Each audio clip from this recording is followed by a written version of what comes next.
आज हम बात करेंगे मिट्टी में पाए जाने वाले फूड वेब के बारे में। फूड वेब को हम खाद्य जाल भी बोल सकते हैं। इसको समझने से पहले आइए फूड वेब को समझते हैं। हम सब फूड चेन, जिसे हम आहार श्रृंखला भी कहते हैं, के बारे में जानते हैं। इस चेन में सबसे ऊपर हम इंसान हैं और हम ध्यान से देखें तो इस फूड चेन में ऐसे कई मेंबर होते हैं जो एक से ज़्यादा चीज़ों को खाते हैं। जैसे हम इंसान भी जानवर और प्लांट बेस्ड चीज़ों को खाते हैं।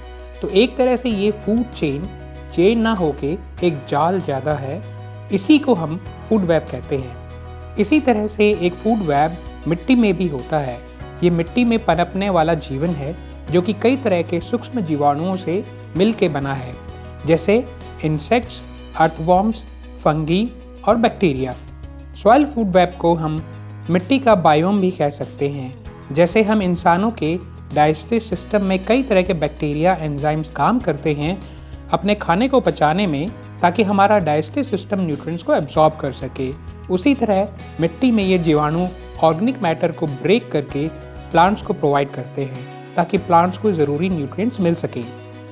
प्रकृति कई सैकड़ों सालों से पौधों को इसी तरह से पोषक तत्व प्रदान करती आ रही है।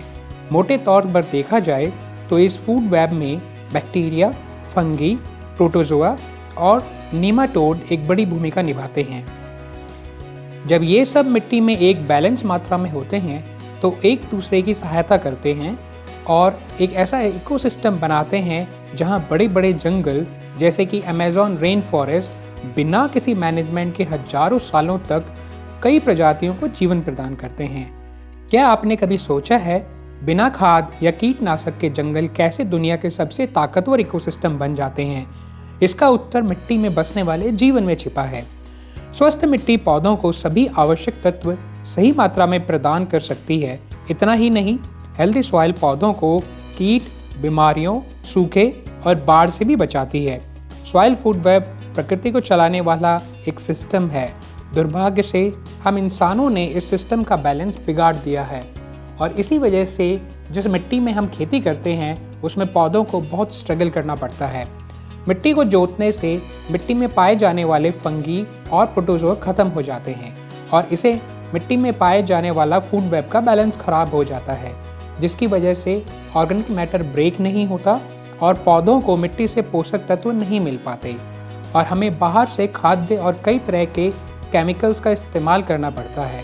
ग्रीन रिवॉल्यूशन से पहले जुताई गहरी नहीं होती थी क्योंकि ये बैलों से की जाती थी, जिसके कारण मिट्टी के फूड वेब को ज़्यादा नुकसान नहीं होता था। लेकिन मशीन्स के आने के बाद गहरी जुताई और साल में कई बार जुताई होने लगी, जिसके कारण हमने मिट्टी में पाए जाने वाले इस फूड वेब को बहुत नुकसान पहुंचाया और इसी कारण हमें ज़्यादा से ज़्यादा केमिकल्स का इस्तेमाल करना पड़ रहा है। लेकिन अच्छी बात यह है कि हम इसे ठीक कर सकते हैं और वो भी कुछ सालों में। सॉइल फूड वेब के ठीक होने से किसानों और वातावरण को बहुत फ़ायदा होता है। किसानों को बिना केमिकल खाद और पेस्टिसाइड के स्ट्रॉन्ग फसल मिलती है और नेचर अपने आप ही पेस्ट और वीड्स को कंट्रोल कर देता है। और जैसे जैसे सॉइल फूड वेब बैलेंस होता जाता है, किसानों का उत्पादन भी बढ़ने लगता है। पौधे अपने आप मिट्टी से न्यूट्रिएंट्स नहीं ले सकते। मिट्टी में जीवाणु ऑर्गेनिक मैटर को प्लांट्स के एब्जॉर्ब करने लायक बनाते हैं और इसके बाद ही प्लांट्स उन न्यूट्रिएंट्स को मिट्टी से एब्जॉर्ब कर पाते हैं। और जब जीवाणु पौधों के साथ मिलकर काम करते हैं तो पौधों का न्यूट्रिएंट एब्जॉर्प्शन पे पूरा कंट्रोल होता है। वो जब चाहें तब उनको ये न्यूट्रिएंट्स अवेलेबल होते हैं। आज हम कई एनवायरनमेंट समस्याओं से गुजर रहे हैं। उसमें से एक गंभीर समस्या सॉइल इरोजन यानी मिट्टी का कटाव है। बहुत से वैज्ञानिकों का कहना है कि हम अपने अगले 30 से 40 सालों में दुनिया की सारी टॉप सॉइल, जो कि सबसे उपजाऊ भाग होता है मिट्टी का, उसे खो देंगे। एक स्ट्रॉन्ग सॉइल फूड वेब हवा और पानी से होने वाले मिट्टी के इस कटाव को रोक सकता है। दूसरी समस्या हमारे इकोसिस्टम कोलैप्स की है।